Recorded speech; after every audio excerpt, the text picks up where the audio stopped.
The following production is part of the Play Some Video Games podcast network.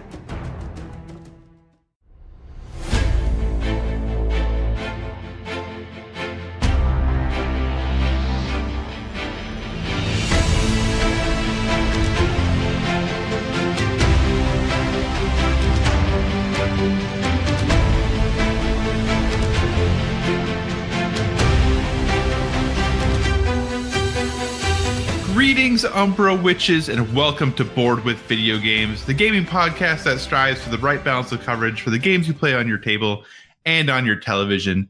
You can think of us as the Lorelei and Rory of gaming podcasts.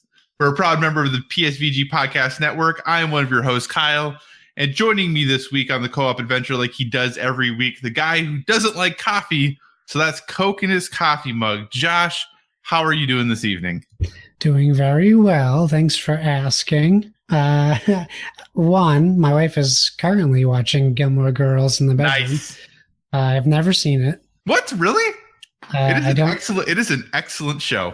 I'm not opposed to seeing it. It didn't seem like it was in my wheelhouse when it was originally on, but I've only heard good things. And I don't like coffee. You're right. And I was going to get a coffee mug and put Coke in it, and I forgot to do it. So is that, I'm assuming that joke doesn't make any sense to you then? No, I just assumed that you knew I didn't like coffee. No, I didn't. I adore coffee. But on the show, Lorelei and Rory, though this isn't a Gilmore Girls podcast or the Gilmore Guys podcast, but Lorelei and Rory drink coffee all the time. However, Alexis Bledel, who plays Rory, doesn't actually like coffee in real life. So typically in scenes where you see her drinking coffee, there's actually Coca-Cola in her mug that she is drinking. Well, it's equally as bad for you, so there you go. Exactly. And Josh, I just must say, you sound stellar this week. Great. I'm glad to hear that. I mean, besides my voice going, at least the audio of my voice going is better. Yeah, so apologies everyone last week. We had a few technical difficulties. I know I tried to edit them as best I could. I probably should have recorded a brief little, hey, audio isn't great this week before the show, but I didn't, and I probably should have. But hey, things are way better this week, and that's great. People know to expect technical difficulties from me. I don't want it to be the norm, but just don't be surprised when it happens, I guess. Absolutely. So, hey, everyone, thanks so much for joining us this week, as you do each week. As always, if you have any feedback, questions, suggested topics, hit us up at Board with VG on Twitter, or check out the awesome stuff that Josh posts over on Instagram, also Board with VG. And keep everyone in the loop about what you're playing and what you're doing using hashtag Board with VG so that people can just look that up, see all the awesome things you are playing. We have recently joined Facebook at facebook.com/boardwithvg. And if you have the hankering and you want to send us a long form email, maybe it is some fan fiction that you want us to read during a podcast. Maybe it is, some rules for a board game that you want us to go over, whatever it might be. Hit us up at boardwithvg@gmail.com. So yes, again, like I said, we know the audio was a bit rough last week. Seems like that has all worked out this week, which is wonderful. So big thank you to Josh for all of his hard work to improve things. It is greatly appreciated. So enough of the housekeeping, enough of the not fun stuff. Josh, did you get to play a game this week? I did. Yes! Who would have thought? I did want to make it. You mentioned the Facebook page, so I just wanted to give a shout out to Mike Doherty for giving us a 5-star review. He's our first review besides me, which I clearly said I'm biased in the comment. That's okay. So I want to give him a shout out and thanks for the love the day before Valentine's Day. I appreciate it. We appreciate it. If you're listening, just jump on and give us a 5-star review if you think it's fair. You don't have to though. All right, so I said to the wife, as I do every week, we're gonna play something, and luckily we had an extra day for the weekend for the holiday, so we put the kid to bed. We didn't want to make noise in the gaming table, so we sat down on the floor in the living room and we pulled out Kodama. Now, it is a game we were gifted at a Yankee swap because my cousin got it and he already had a copy of it. So It's something that was very rare for me, still in the shrink. The only game that I currently own that is still in the shrink wrap is Bob Ross, The Art of Chill. So that was the other one at the time. And thank you to Kevin Austin for giving us a 5 out of 5 stars on Facebook for the live listeners. I think he's spying on our stream right now. Yeah, he said he was. So Kodama is, well, first of all, the first thing that stuck out to me was a game recommended by Mensa right on the top of the board game itself. It's a small game. It's 2 to 4 players. And the general idea of the game is you are basically picking a tree base. Like you start with like the stump of a tree, and it's on a card that has branches going off, but they're incomplete. And your goal is to branch out your tree however you see fit. But the way it works is in the game you have, I'm blanking on the name, but they have words for them. But essentially you have icons you need to match. So there's cloud, star, firefly, caterpillar, and mushroom. So what you do is once you pick your random starting tile, like mine had a mushroom growing on it, you get points throughout the game for doing consecutive matching or contiguous tiles that match the icon. And you also have these little tree spirits, they're called Kodama, and you start with 4 of them. There's 3 rounds to the game, and they go in seasons. So you have spring, summer, and fall. And you draw a card for spring, 1 card for spring, 1 for summer, 1 for fall. And as you go through the rounds, you'll flip the season that it is, and that will give you a bonus. So the first season for us was all caterpillars are scored as if they were fireflies. So now you know things that you need to look for. And at the end of the round, you have your Kodama. You have 4 of them, but there's only 3 rounds. So you pick a Kodama to score, and they each have special abilities on it. So one might say, score 4 victory points, which are leaves in the game, for every caterpillar on your tree. So then you would count all your caterpillars, and you would score those points. At the end of the game, you will discard your leftover Kodama. And now what you do on your turn is you draw from a pile, a face up board of tree branches. And, inevitably they're shuffled, they'll have different icons on them. And sometimes you'll have 1 or 2 or 3 or up to 4 different ones on each branch. And the rule of the game is you place the branch however you want, as long as it's connected to an existing part of the tree, but the card cannot overlap another card that isn't part of the branch, and a card cannot go over the edge of the table, which would be the base of your tree. So since we played on the floor, we had to do a line that was equal to the base of the tree. Breaking the game. Yeah. And if you look at my pictures on Instagram, you can kind of see how I didn't take pictures of my wife's tree, but I took pictures of mine. She killed me, by the way, crushed me. But this game, you score frequently, so it's not uncommon to have a lot of points, which I think is nice if you're playing a game and you ever feel like you're not scoring enough or your score is low. This really kind of makes you feel like you're doing something every round. They do a clever thing too, where you can only score a maximum of 10 points per round. So you also can't just go out and destroy somebody by having the longest branch ever, because they want you to focus on more branches.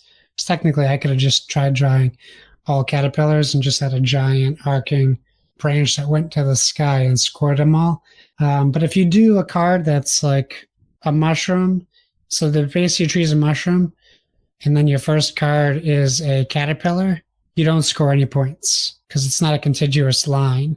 But if your third card was a mushroom, you still wouldn't score any points because you're not doing mushroom to mushroom. You'd be doing mushroom, caterpillar, mushroom. So you don't get any points unless you're doing contiguous trail. So it can kind of, maybe that's where the Mensa comes in. You got to do a lot of thinking before you draft your cards and where you're going to place them. So I really enjoyed the aspect of taking your time, especially with 2 players. It was nice. And the art was beautiful. And it was just kind of a fun game. And I'm pretty sure it's like a $20 game, maybe $25 game. So it's pretty accessible cost-wise. It's a really pretty game for $20. Not that like inexpensive games can't be pretty, but production value on it seems pretty solid for that price. Yeah, and it's a game that's easy to teach once you know it, and it's not a game that would necessarily turn off a non-gamer because it's pretty simplistic in the mechanisms of the game. So you're not trying to teach anything heavy. So I really enjoyed it. We'll probably play it regularly. I also grabbed Citadels to try to learn, but it was late, and it says 20 to 60 minutes, so that's kind of all over the place for time. It's true. So we weren't about to hit that journey, but maybe next time. And then you can figure out why Eric Summerer yells it the way he does. Yeah. So this time it's going to be a mystery for me because you still have TBD. So I still have TBD. Well, the reason I have TBD is that, the wife and I have still been working our way through the other cases in Sherlock Holmes Consulting Detective. So that game is, like I talked about last week, it is great. It is really excellent. But, when you only can sit down and play board games a night or 2 a week, and there's 10 cases in that, and you're really enjoying it, that tends to be what you stick with. So I wasn't sure exactly what I wanted to talk about tonight, but I decided the wife and I dusted off a game quick that we've played before just to kind of refresh my memory on it a little bit. And what I want to talk about is a simple trick-taking game, but not the Fox in the Forest, because this one you can play with 2 people, but definitely is better with more. And that is the game Diamonds by Mike Fitzgerald, published by Stronghold Games. Pretty traditional trick-taking game in the sense that, say you're playing with 4 players. From the 60-card deck, I think you would deal out 10 cards to each person. The persons that left of the dealer to go is they lead the trick, so they would play a card. If you can follow suit, you have to follow suit. And at the end, whoever played the highest card in the suit wins. However, where the uniqueness of Diamonds comes in is that if you cannot follow suit and you play a different card, you then have to take the action of whatever that suit is. And how Diamonds works is in front of you, you have a vault. And potentially inside that vault, you have some diamonds. And potentially outside of that vault in your showroom, you have some diamonds as well. And then there's a whole bunch of diamonds just sitting in the middle of the table. These actions that you take, if you can't follow suit, is that maybe one of the suits, you will just take a diamond from the center and put it in your showroom. Maybe you will take a diamond from another person's showroom and put it in your showroom. Maybe you'll be able to take a diamond from your showroom and put it in your vault. The reason these things matter is that the diamonds in your vault stay there for the entire game. They can't be taken by anyone. They're worth more points at the end of the game. And they're hidden, so nobody knows how many you have in there. Whereas all the information in front of your vault, because you have little screens, everything in front of your vault is public information. So people might know how many diamonds you have there, whether they maybe want to gang up on you to get some diamonds away from you if they feel like you're really, starting to put a lead out there. So you go around. Again, if you can't follow suit, you take your action. Whoever wins the suit takes those cards, or whoever wins the trick, I should say, takes those cards, sets them off to the side, and then they start the next trick. At the end of the round, once everybody's played through all of their cards, you count out the number of cards that you have. Whoever has like the most diamond cards would then be able to take whatever the diamond action is. Whoever has the most clubs would be able to take the club action. And when you win the trick, if you win the trick for diamonds, you would take that diamond action immediately at that time. So it definitely is a nice little variant and change up of the typical trick taking game. I think playing it with like 4 players makes it a lot more fun and engaging. There are variant rules for 2 players, but even in playing it with 2 people, it definitely makes you think a little bit. But instead of going just once around between like, hey, there's 2 of us, so we each played 1 card, the trick is over. You each play 2 cards into the trick, but you go like player 1, player 2, player 1, player 2. So it's definitely changes it a little bit and changes into the way you think of the game and how you plan ahead in the strategy that you have. And it's fine with 2 players. I just definitely prefer it with more. But if you're looking for, especially, I think it's a great game to play with parents or people who have played a lot of card games in their lives. If you're looking for something that's just a little bit different, it's going to have a little bit more strategy built in and really causes you to think, okay, what cards am I going to play since I can't follow suit, what is the best strategy for me as card to play here? Diamonds is something I would definitely recommend you check out. It's very inexpensive. It's $15-20, pretty easy to find. And I know it used to be when it came out a couple of years ago, it was available in Target and things like that. I don't know if it is today, but definitely something that I recommend that you check out if you can. That's Diamonds by Mike Fitzgerald. Nice. I think it is still available. I think I see it often. That and Vegas was another game I've heard a lot of good things about. So I've seen Diamonds. I've just never played it. But it sounds interesting. It is a fun game. And like I said, I've only ever played it with people previously, other than like when I just played 2-player with my wife. Previously, I've only ever played it with people who had never played trick-taking games before. So it's pretty easy to learn from that. Like if you have the background of trick-taking games, obviously you'll pick it up pretty quickly. But even if you don't, it's pretty easy to follow suit. And if you can't, like they have little cards that gives everybody about exactly what the actions are for reminder cards. It's like, hey, follow suit. If you can't, pick which one of these actions you want to do and play a card from that suit. You're good to go. So pretty easy to teach, pretty fun to play, and pretty quick game too as well. So if it checks off a lot of boxes. Very cool. Very cool. All right. Shall we move on? Yeah, let's move on. Let's move on. Okay. Well, actually, this was brought, at least to my attention, by a listener. So it was recently announced that IDW, a huge gaming company, Steve Jackson Games and Nickelodeon are teaming up to publish Munchkin Teenage Mutant Ninja Turtles. And it will be launching as a Kickstarter March 7th, which is right around the corner. Also happens to be my son's birthday, so it should be easy to remember. For you? Or are you telling us that we need to remember that? No, for me. Okay. I mean, you can remember it if you want. Okay.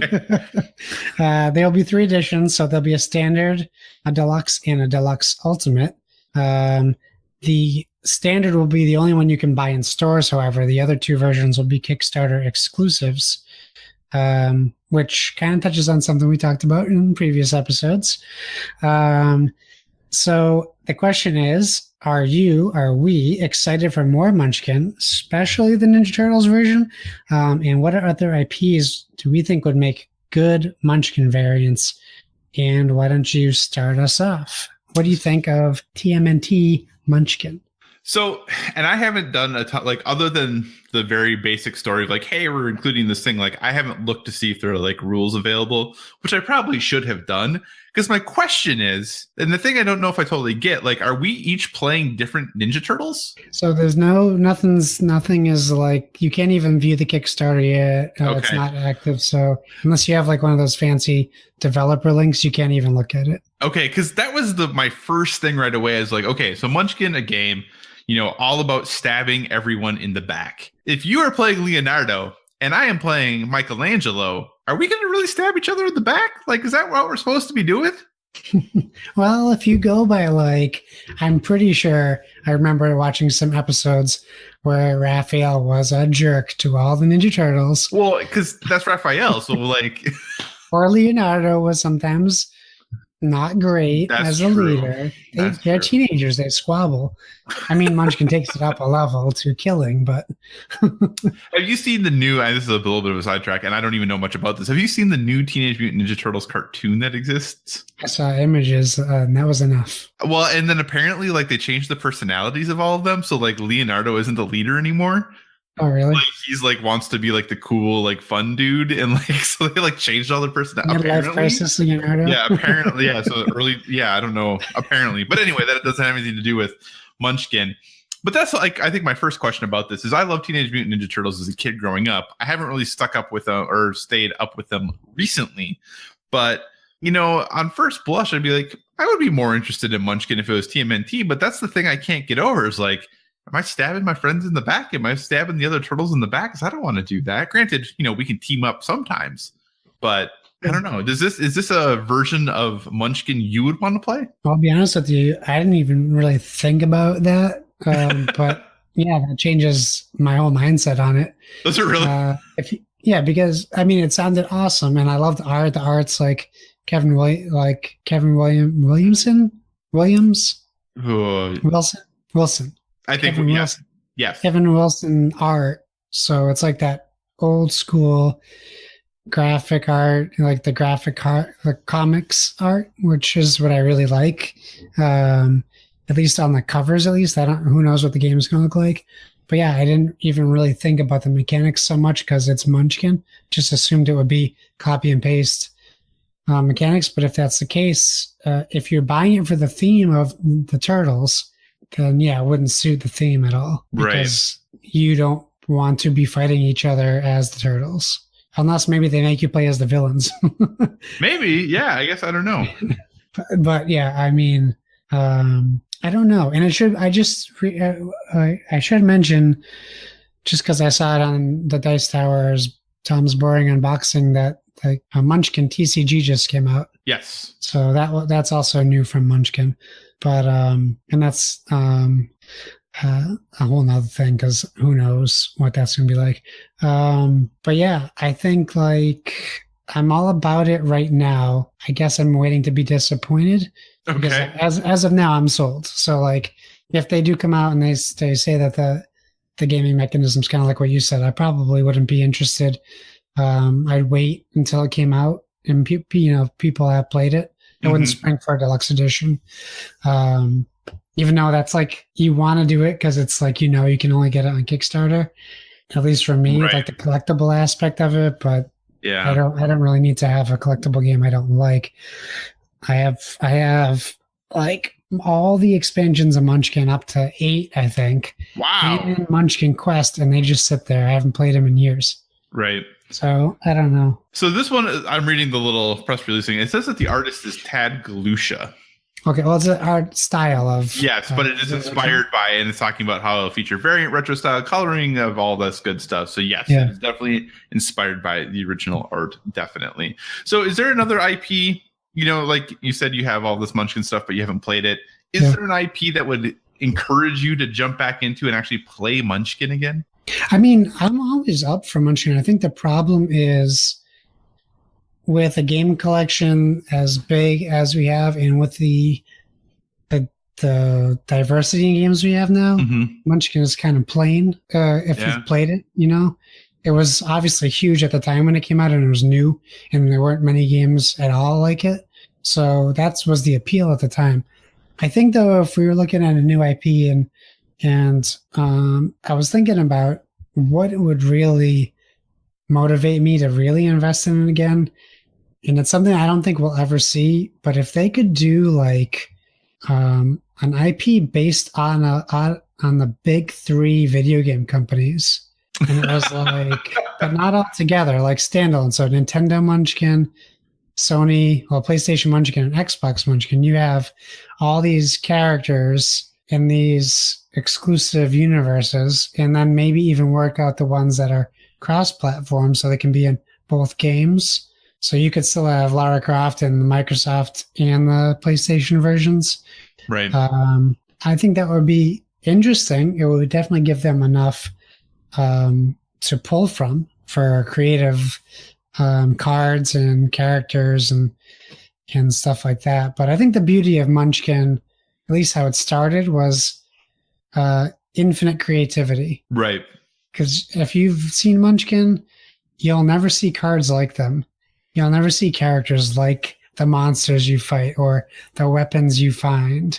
That's what makes it unique. So for me, in general, IPs, I think kind of slow it down. I think it kind of kills the Munchkin. I can see that. No, that makes absolute sense. That's a good one. It was funny because I was really struggling trying to think of an IP that would like make sense, because just like the Teenage Mutant Ninja Turtles thing, I went right away to like, what is the situation or what is an IP where the people who are in it are constantly backstabbing other people? And there's one IP that came to me right away. Now that I think about it, can you guess what that IP is? Well, when you started saying that, I was thinking Deadpool for whatever reason. No, I did think of Deadpool though later. I was like, oh, Deadpool, because it would be kind of funny.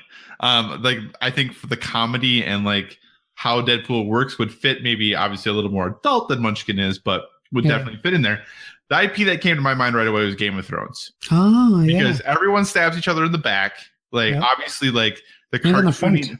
And in the front, and in the side, and yes, obviously the cartooniness of Munchkin wouldn't fit there, but just as far as like you have a lot of monsters in the world to kill, You could sometimes team up when it's helpful for you too, and then stab that person in the back 5 minutes later, and it totally fits. Like, that isn't unusual or weird. So that for me was the IP that I was like, that would be interesting. I really enjoy Game of Thrones, so it would definitely fit there. I think another thing that would be interesting to see, and this wouldn't totally work as well, but I feel like it's similar. Like, if they're willing to do Teenage Mutant Ninja Turtles, I think Harry Potter. Sure. You know, like, obviously if you're Ron, Hermione, and Harry, we probably aren't going to stab each other in the back. Right. But, you know, if you push people to be like, maybe that they play someone from like one of the houses rather than specific characters, there might be that tendency to have it be a little more okay. That sometimes will help you and sometimes will do what's important or just good for us. So that might be an option too. Yeah, who knows? Maybe they're breaking the mold. Maybe they see the struggle to be like mainstream and relevant again. Maybe it's going to be a different play style. But they also did just announce expansion 9 for Munchkin. So yeah, I'm sure they're doing a little bit of both. Yeah, there are people who absolutely adore that game. You know, I haven't played it in years. It's been many years since I played Munchkin. I don't own it. But I definitely have friends who that is like the only game they play. Yeah. That and Killer Bunnies, like, are the 2 games that they always play. So obviously if listeners, if you have any, thoughts on what would make good Munchkin IPs, let us know. If you are excited about Teenage Mutant Ninja Turtles Munchkin, let us know. We definitely want to hear those thoughts and those feedbacks. But hey, Josh, let's take a turn to the digital. What have you been playing on your television, sir? It's a big week for me. Tax returns filed in and filed right out of my bank account. I'm really jealous about how you use your tax returns compared to how I use my tax returns. What up, water softener? You have a house. I do not. There's a big difference. Yeah. I'm still living that bachelor life, kind of. No, a lot of money is going to go to the little guy. Yeah, we could be paying off credit card debt, but instead, I got a 4K TV and an Xbox One X Project Scorpio edition. That's like the same thing. I mean, paying off debt, buying that, I think equally important. Yeah, and I got Pacific Rim in 4K Blu-ray. We got Valerian. I got Valerian in 4K. We should just do a Pacific Rim podcast. I can get my wife on. She would do it for sure. That'd be great. And actually, Valerian, great in 4K. I thought that movie was way better than I thought it was going to be because everybody talked about how bad it was. So I was like, yeah, I mean, it wasn't great, but it wasn't as bad as I was anticipating it being, hearing everyone talk about how bad it was. But when I got my 4K TV and 4K Blu-ray player, Valerian was one of the first movies I got because I was like, this seems like it should look cool on here. Let's check it out. Yeah, I can't wait. And I grabbed Blade Runner 2049 also.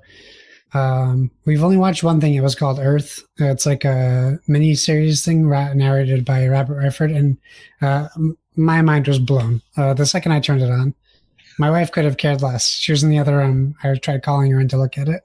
No care in the world. Yeah, my wife was like, it looks the same. I'm like, it does not look the same. It doesn't look the same.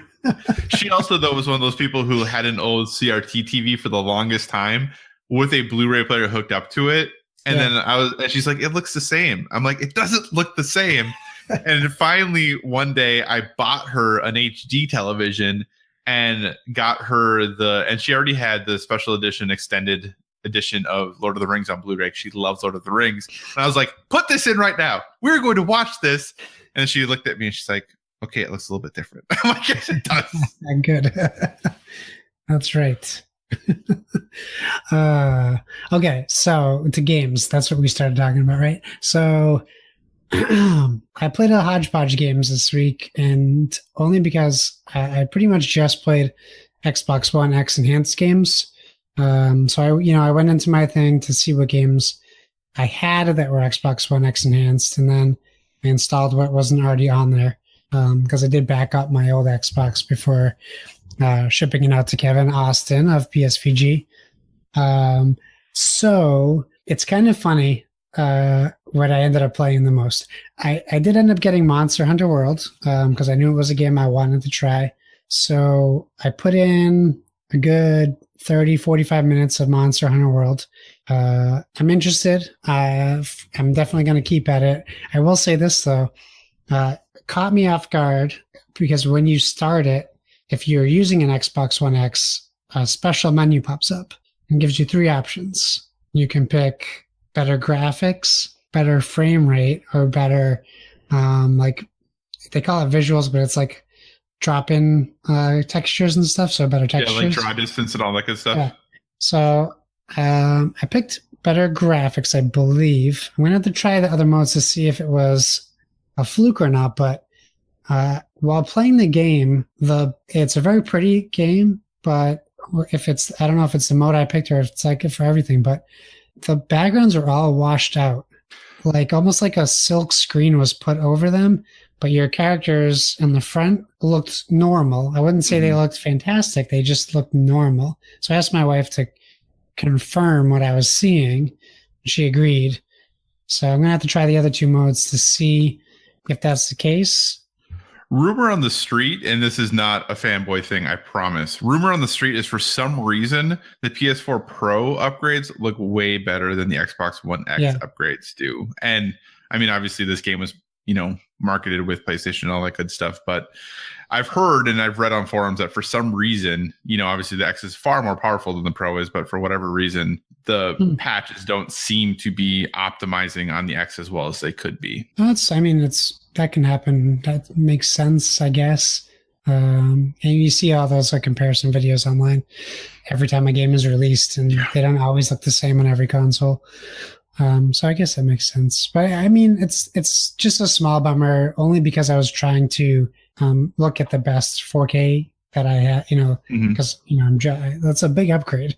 So I want to see it in my game. So I popped in PUBG because I heard you can see the island as you're dropping out of the plane instead of just seeing imagine that grass or green. And they weren't wrong. The game definitely loaded faster. And I didn't have the texture and buildings popping in when I was there. I could actually see where I was landing. Could see houses before I got down. There was still some drop in, but nowhere near as much. Do I think I played better? No, I died a lot quicker, but that's because I just landed in a bad spot. What else did I try? I played a bunch of games, but I'll be honest with you. I spent the most time playing Recore, and I had just forgotten how much I liked that game. So I made sure I deleted my save file from previous because I wanted to jump right in because it's been so long since I played it. And I spent the most time playing Recore, and they, whether it's the X or the remastered edition, but it's way smoother, way faster. Looks gorgeous, even for what is it? Is it 2-year-old game? 2016. Yeah, so for a 2-year-old game, it runs pretty great. So I really enjoy that, and that's on Game Pass. So if any of you guys jumped on that $5 Game Pass for this month, it's definitely worth checking out. And Devin, if you're listening to this, Recore, get on that because you just got your Xbox One X today. So I know you're looking forward to some Game Pass games. Played some Fortnite just to see how it looked. Ran pretty smooth, looked pretty good. And I got a handful of other enhanced games I want to check out. Oh, and I jumped into Assault Android Cactus.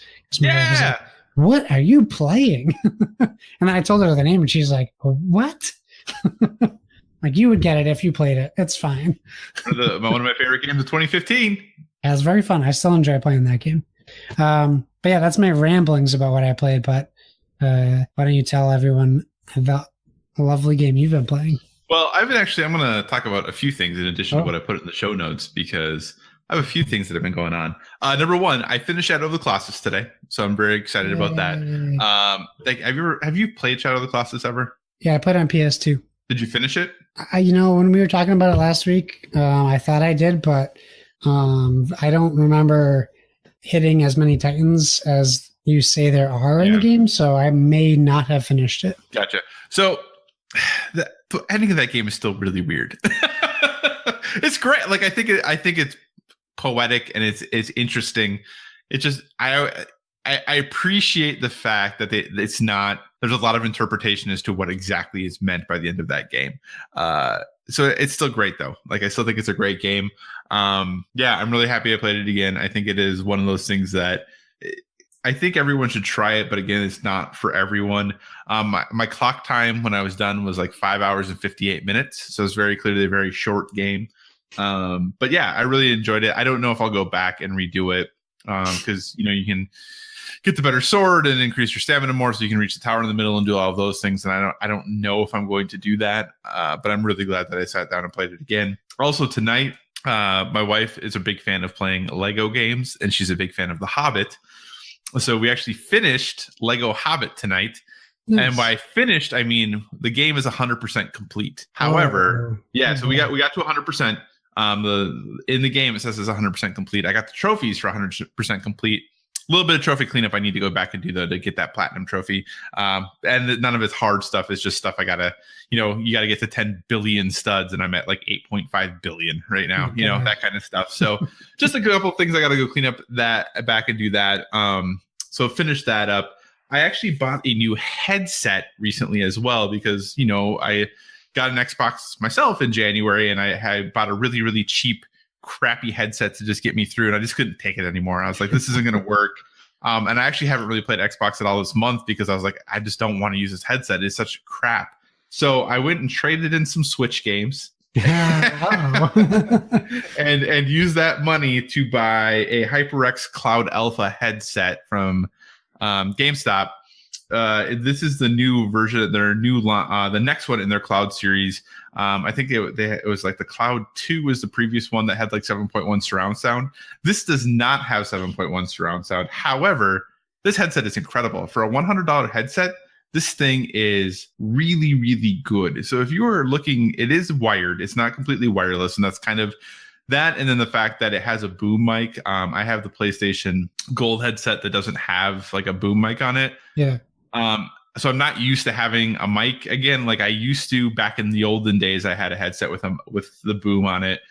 So I'm not used to having a boom again, but I will say, since I have used this and I tried it on PlayStation as well, and part of the reason I got it is I was looking for something I could use on Xbox, on PlayStation, and on Switch if voice chat ever ends up working on Switch. And this does that. I sound, according to everyone in my Overwatch group on PlayStation, I sound way better now. So that's good. But yeah, the sound in this headset is spectacular. So if you were in the market for a headset or looking for something that if you have multiple systems that you kind of want to go between and you don't want to break the bank, I definitely recommend the HyperX Cloud Alpha. It's really solid. I'm really enjoying my time with it. Very, very happy with the pickup and not missing the games I got rid of at all for it. But the game I do want to talk about, to talk positively about Switch for a moment, is I jumped into and have started playing Bayonetta again. Obviously, Bayonetta came out on 360 PS3 back in the day when Bayonetta 2 was an exclusive for Wii U, and Bayonetta got ported at that point. And now it was announced that obviously Bayonetta 3 is coming exclusively to Switch, and they re-released 1 and 2 on Switch. So I was really excited because Bayonetta, the first one, actually is one of my favorite games ever. Like, it is in my top 10 favorite games of all time. I love the original Bayonetta. That style of action combat game is just something I really adore and love spending time with. I never played Bayonetta 2 because I never had a Wii U. I contemplated buying a Wii U just to play Bayonetta 2 and then selling it, but I didn't do that. But I really wanted to. So I was really excited when they announced Bayonetta 3, and when they announced that these games were coming to Switch, I was really excited about it. So far, I'm not very far in. I'm only about 3 or 4 hours into it, but I mean, the game is 10 hours as is, to finish, typically 10 to 12. So I'm making good progress. Couple things I will say: playing on the Switch screen when you're in handheld mode, it looks nice, but it's pretty small for that kind of a game, for me at least. I wish I have actually docked my Switch and started playing it on my big screen more than I ever have now that I've been playing Bayonetta. But I will say I'm a little disappointed that they didn't do really any graphical improvements of much. Like, it's still 720p, even when it's docked. So, which I'm glad it runs at 60 frames a second, because that's definitely more important in the situation. But I feel like they could have probably boosted the visuals a bit. But outside of that, it's still a great game that I love. I'm really enjoying my time with it. I've gotten really bad at it.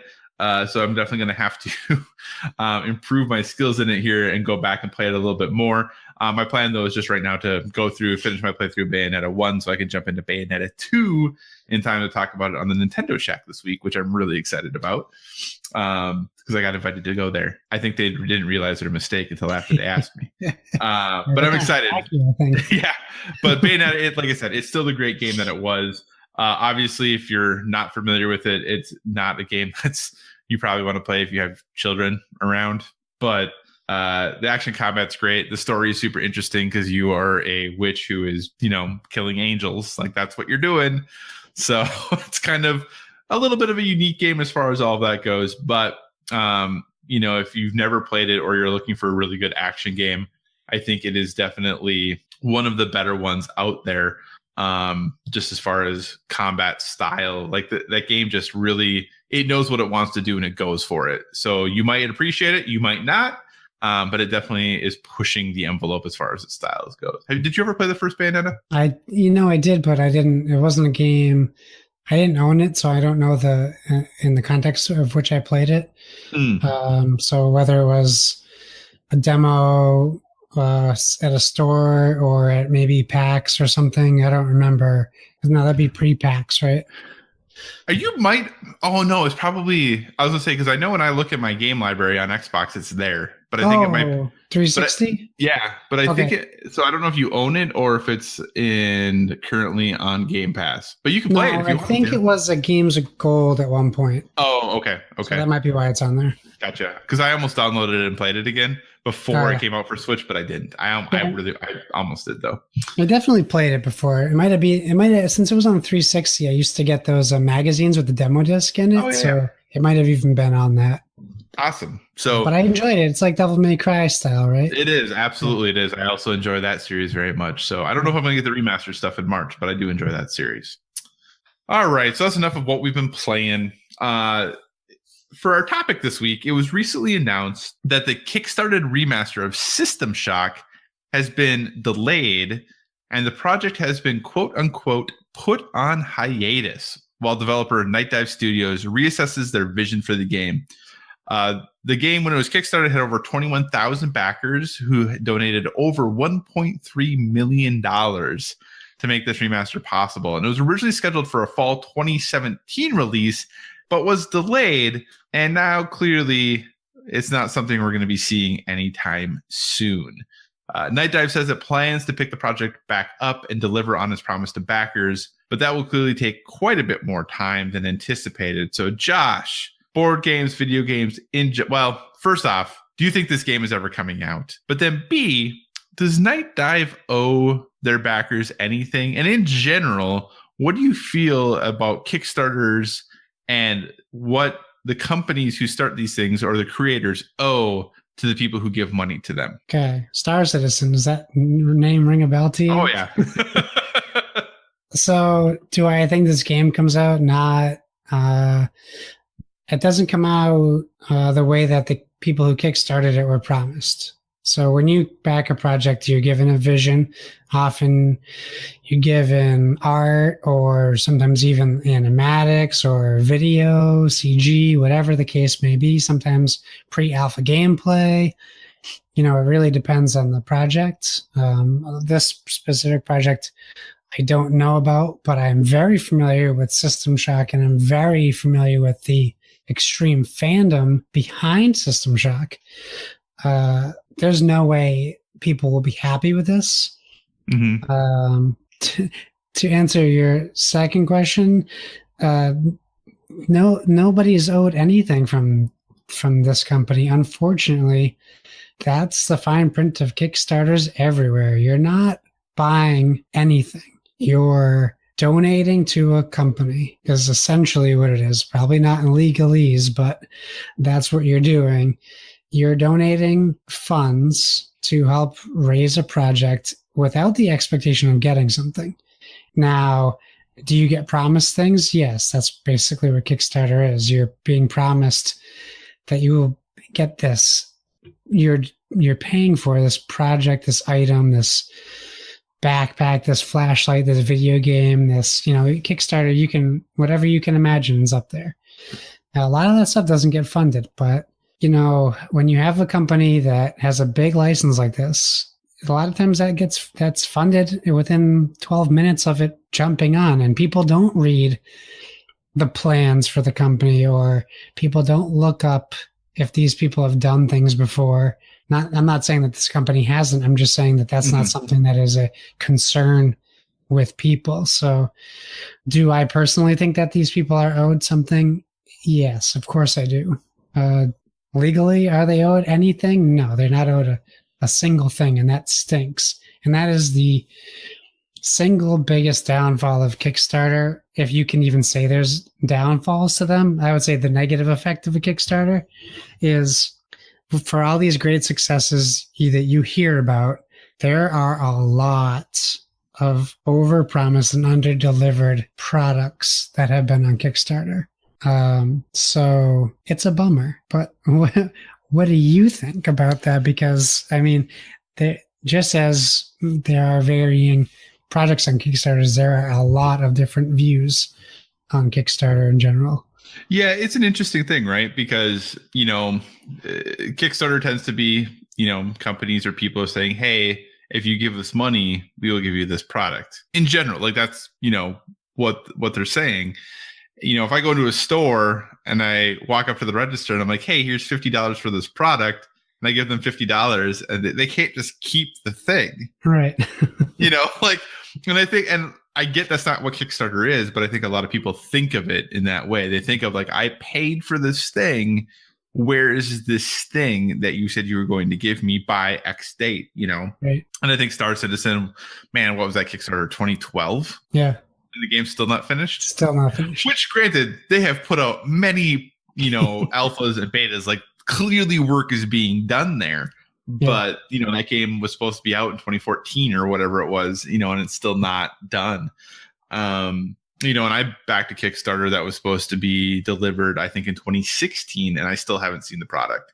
It's a video game? A video game. Yeah, I think that seems to be most the cases. Yeah, I think it was last year. I think I just read recently that last year board games became like the most successful thing on Kickstarter, both in the amount of money raised, success of the project, how many of them actually shipped out on time, like all of that good stuff. Like overall, they were the quote unquote like safest or most surefire thing to back, as far as Kickstarters go.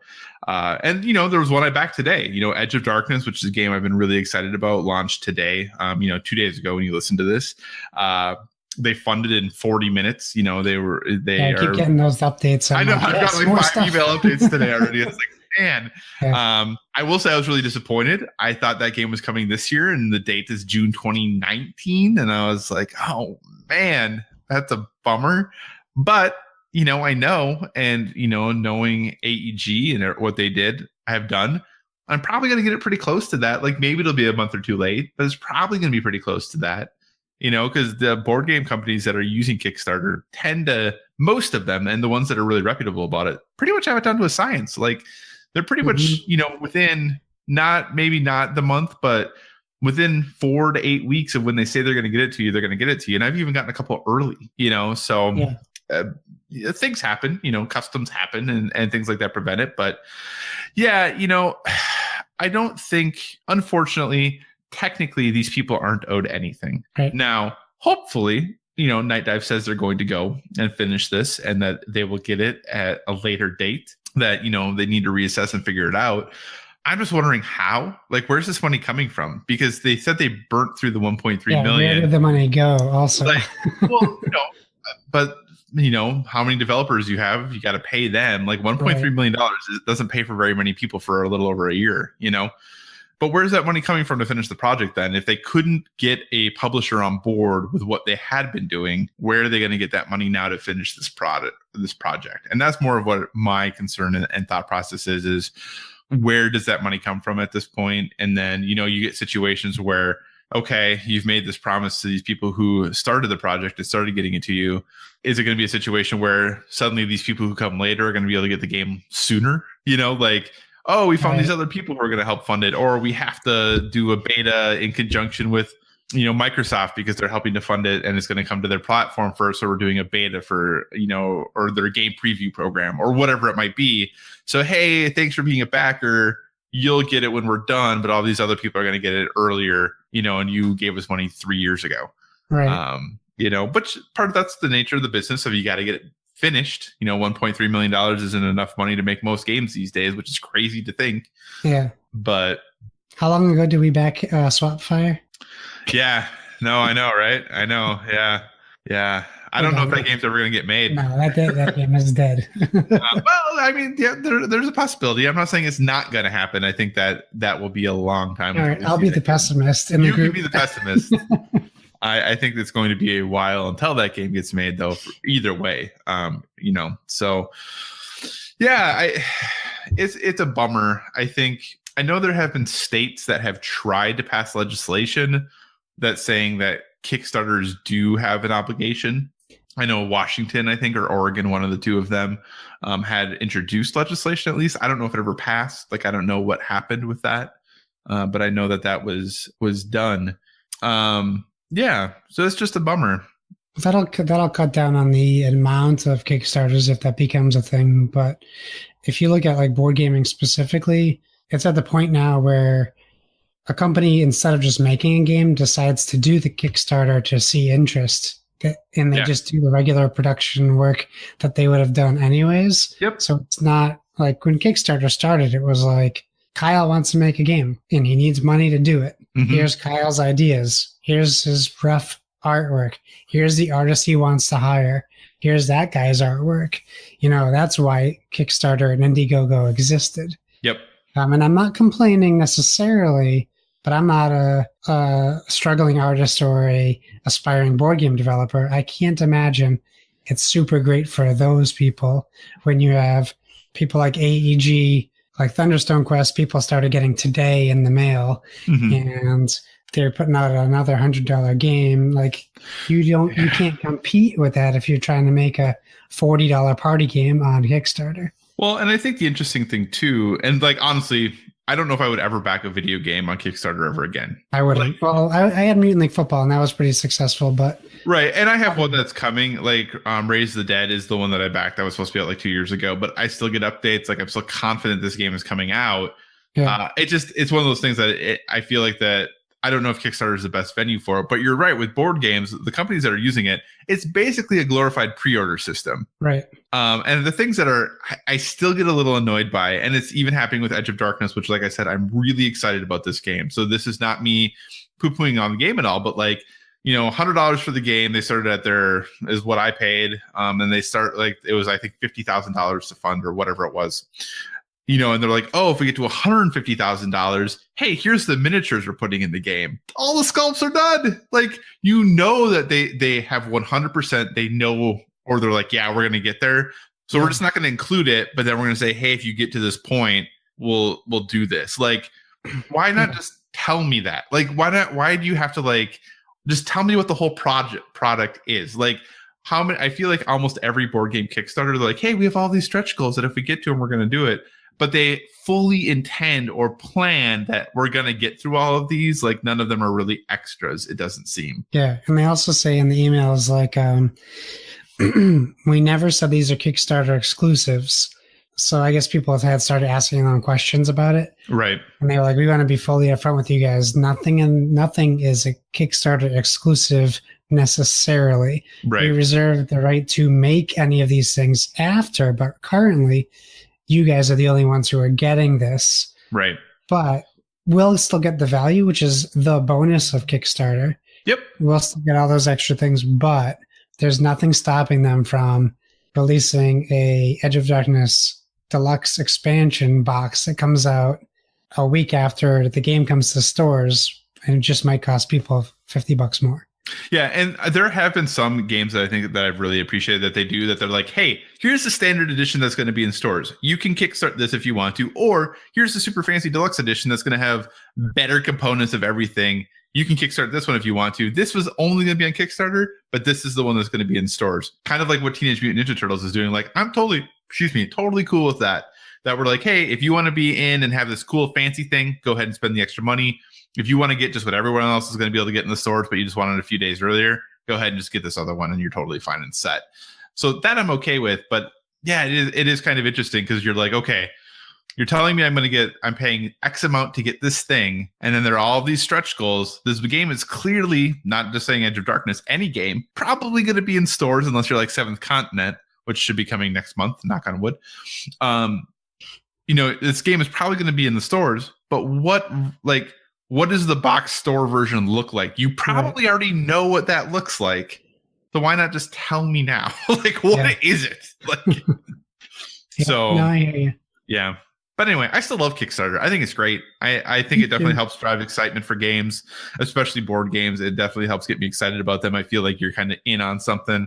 But you're right. I think that was an excellent point you made earlier. If you are a, rookie or trying to design your first game or trying to do your first thing, I think it's much, much harder today to get noticed on Kickstarter and to get funded on Kickstarter because there have been so many, this didn't work out, Yeah, if you're a first-time developer, you are just financially speaking isn't going to be able to hold up to competitive projects. And if you look at Kickstarter yesterday, I think 12 board games dropped yesterday for Kickstarter.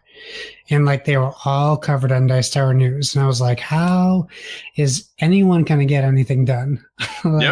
So I don't know. But one of the things I really do like about Kickstarter is, so if you're not familiar with how Kickstarter works for the listener, after a Kickstarter is completely funded and the project is over, they'll eventually send you a backer kit, and you generally fill out all your information. But they also often, if it's a big company or bigger company, or a company who has previously done a Kickstarter, tend to give you the option to buy previous versions. So I was going to ask you if you ended up jumping on the Tao Long Deluxe Kickstarter edition. Did you get your backer kit for Spirits of the Forest? I did get my backer kit. I did not. I debated about doing it. Me too. Should I? Did you do it? No, I didn't. Okay. It was too expensive. I know, it was really expensive. And I was it looks so nice. I really wanted to jump on it. And I've been hearing great things about the game.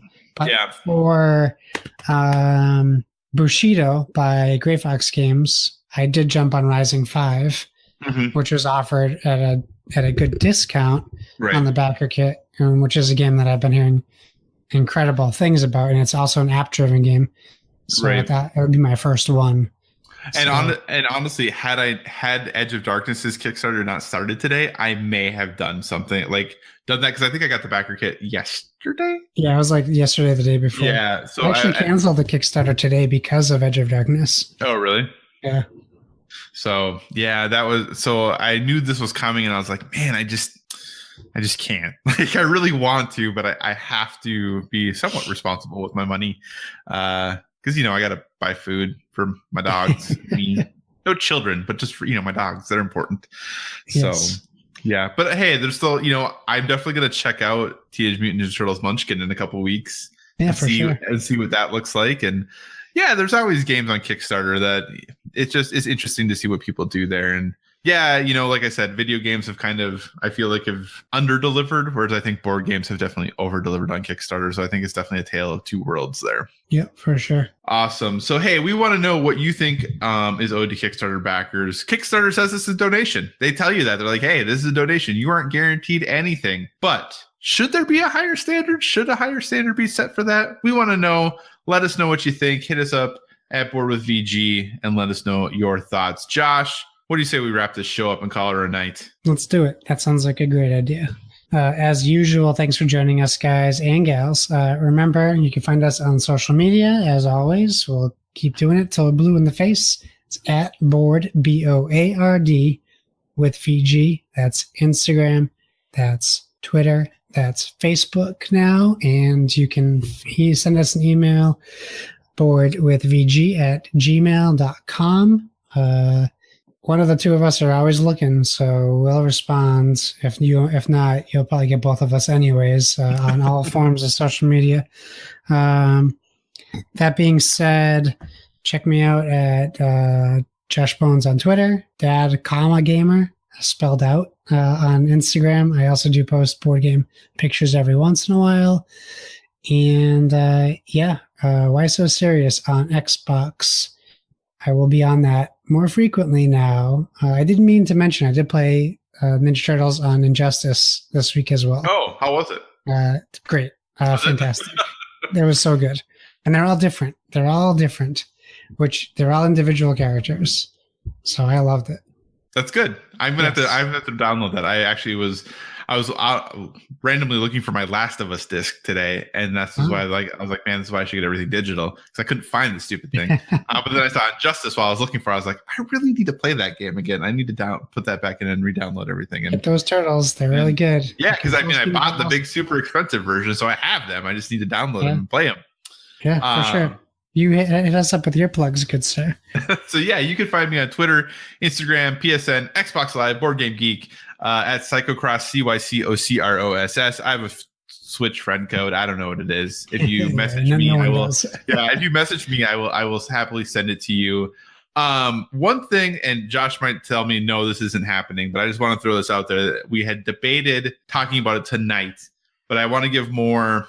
I wanted to be better prepared for it before we talked about it. So the tentative plan next week, obviously there have been some horrible incidents that have happened in the United States as of recent. And one, was it the governor of Kentucky, senator of Kentucky, governor of Kentucky? Again, laid the blame at the violence that is found in video games. So Josh and I are going to have a discussion about that. We were going to talk about video game violence and kind of talk through that. I have done a lot of reading and academic reading and things like that about it, but I haven't in a couple of years. So I wanted to brush up on that a little bit before we jump into this conversation. So next week, we're going to have, I don't want to say a quote unquote special show, but a show that's going to be a little bit more serious, focused on one topic probably for most of the show. So if you have thoughts, if you have feedback, if you have things you want to talk about or you want to make sure your voice is heard about, hit us up. It's like, this might be a better place to email. So boardwithvg@gmail.com. Let us know your thoughts on specifically video game violence, the impact you feel it has, and how our society should or should not respond to the violence that is in video games. So next week's episode might be a little bit heavier, might be a little bit deeper, but hey, sometimes we need to do those things and have, hard adult conversations is an important thing for us to have. So again, everyone, thank you so much for listening. We hope you're willing to contribute to that conversation. So hit us up and send us an email. If you have suggestions for other future topics, be sure to reach out to us on social media and let us know. And remember, everyone, whether it be board games or video games, never stop gaming.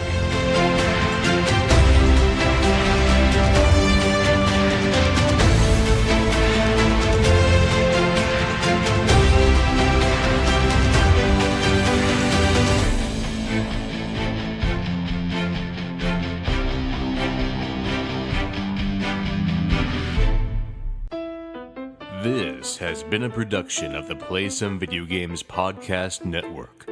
Find more great content at playsomevideogames.com.